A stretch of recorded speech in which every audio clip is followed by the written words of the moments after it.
Okay, guys, here's another video. Can the color of orange lower blood sugar? You know, it wasn't clickbait. I mean, it's true. So today we're going to talk about turmeric in detail, a little bit detail here. Obviously not too long, but what I want to do is share this with you. A little turmeric here. That's the magic spice. Again, it's orange. So turmeric's a spice made from the ground roots of the turmeric plant. And the turmeric plant or the root looks exactly like a ginger plant, by the way. They're from the same family. So over the years, turmeric has been recognized, probably thousands of years, it's been recognized as something that has medicinal properties. And it's believed to have a wide range of health benefits. Today, we're just going to talk about the blood sugar lowering benefits of using turmeric. There are a lot of other things we can talk about as well, but that's what we're going to talk about today. But some of the other things that come along with turmeric, especially if you're a little bit older, it's great for pain relief, and also as a proactive measure, it's great for disease prevention as well. There's so many studies on turmeric. So that's the magic orange color. So some of the benefits, it's found in Asian and curries. So if you eat curry, it's there. It helps give the food its yellowish color. But what you have to understand is the turmeric itself is not what's doing the job for you to lower your blood sugar. It's a curcumin, the active ingredient in turmeric, which is a small percentage. So we'll talk about that. It's been used in Eastern medicine for general health, often used for improving liver and digestive functions as well, and for easing pain from conditions such as arthritis. So like I said, if you're older, you want to get off some of those pain meds like ibuprofen and stuff like that. This is the way to go, but this is not the topic of the day. The topic of the day is lowering blood sugar. The other stuff's just benefits. So what does the research say about this magic orange powder or this orange root? The active component in turmeric, like I just mentioned, is curcumin, and it's credited with the spice's purported benefits. Studies suggest that curcumin can decrease the level of glucose in blood, as well as other diabetes-related complications. Researchers also find that curcumin may also have a role in diabetes prevention, like we mentioned earlier. It's a nice proactive measure as well.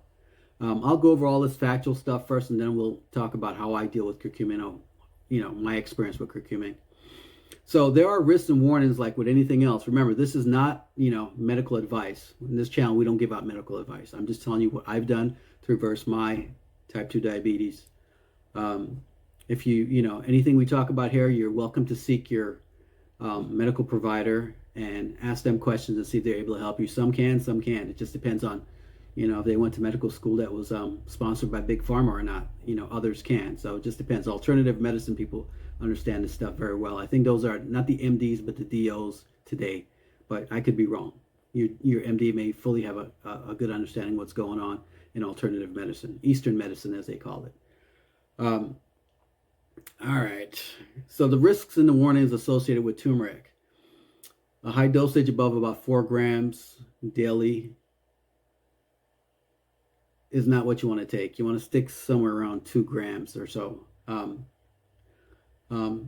Some side effects for some people might be diarrhea, indigestion, nausea, and things like that.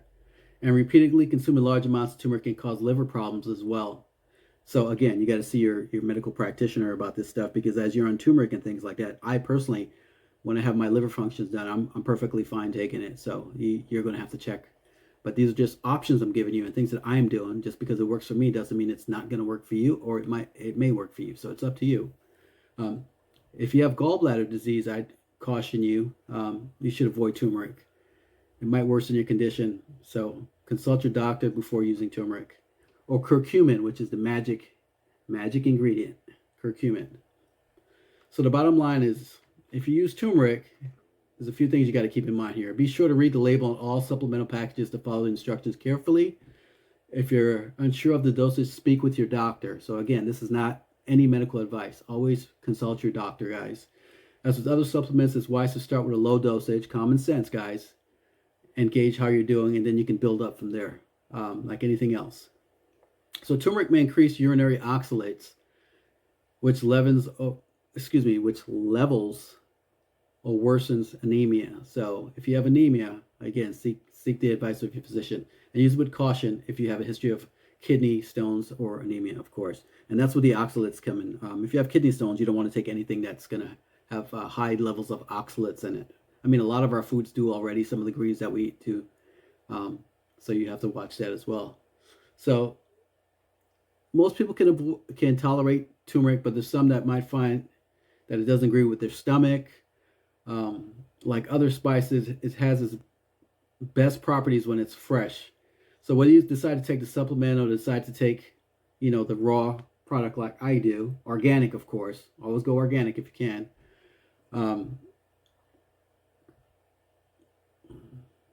Start with a smaller dose. So avoid buying this stuff, the fresh stuff. You can avoid buying in bulk. And the reason for that is like anything else. This is organic stuff. It's fresh, and it has an expiration date to it. So it's ineffective after a certain date. It doesn't work that well. Avoid buying it in bulk. Like other spices, it has the best properties when it's fresh. Whether you take it or decide to add turmeric to your food, but buy only what you need for the immediate future. If you cook with turmeric, you need to know, because curry has a lot of turmeric and stuff like that in it, that the heat takes away from the medicinal value of this particular magic orange product. So it doesn't have the same health benefits as a supplement. The heat will take away some of the medicinal values, as we just noticed. So pairing fat or oil with turmeric can improve the absorption of curcumin, which is the active ingredients or magic ingredients in this orange root, and bring more benefits to you. So in terms of bioavailability or your body's ability to absorb turmeric, fat is a good way to, you mix it with some kind of fat like coconut oil or olive oil, and the research shows that black pepper, the piperine in black pepper, which I mentioned in one of the other videos, can allow your body to absorb this better by up to 20 times. So very powerful stuff. I mean, there are other things that happen with turmeric that we can talk about in the future, but right now we're just going to talk about its ability to powerfully lower your blood sugar. Now, caveat here, if you think you're going to be taking stuff that I recommend and still, having a dessert and all kinds of stuff with it, and saying that this is a magic pill, if your idea of health is magic pills are going to solve my problem, so I'll continue to eat all the garbage, you're dead wrong. That's not going to happen. Although I do love my sweets, and I'll tell you about my sweets and desserts. I don't give it up. So in this channel, we don't give up sweets and desserts. We just use common sense. So that's my little spiel about turmeric, guys. I hope it has helped you. I personally, when I take turmeric, I've built my tolerance up to about a half teaspoon or so. And I take it in the mornings, and I take it in the evening before I go to bed. And I take it with a multitude of other ingredients and things like that, and we'll go over all of that by the end.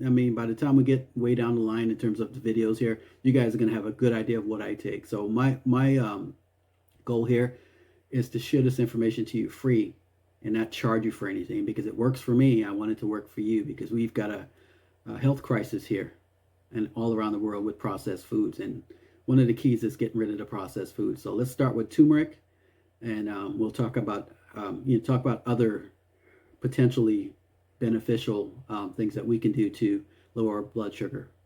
Okay, I hope you guys are having a great day. This is all I've got to say for today. So thank you guys, and I'll see you on the next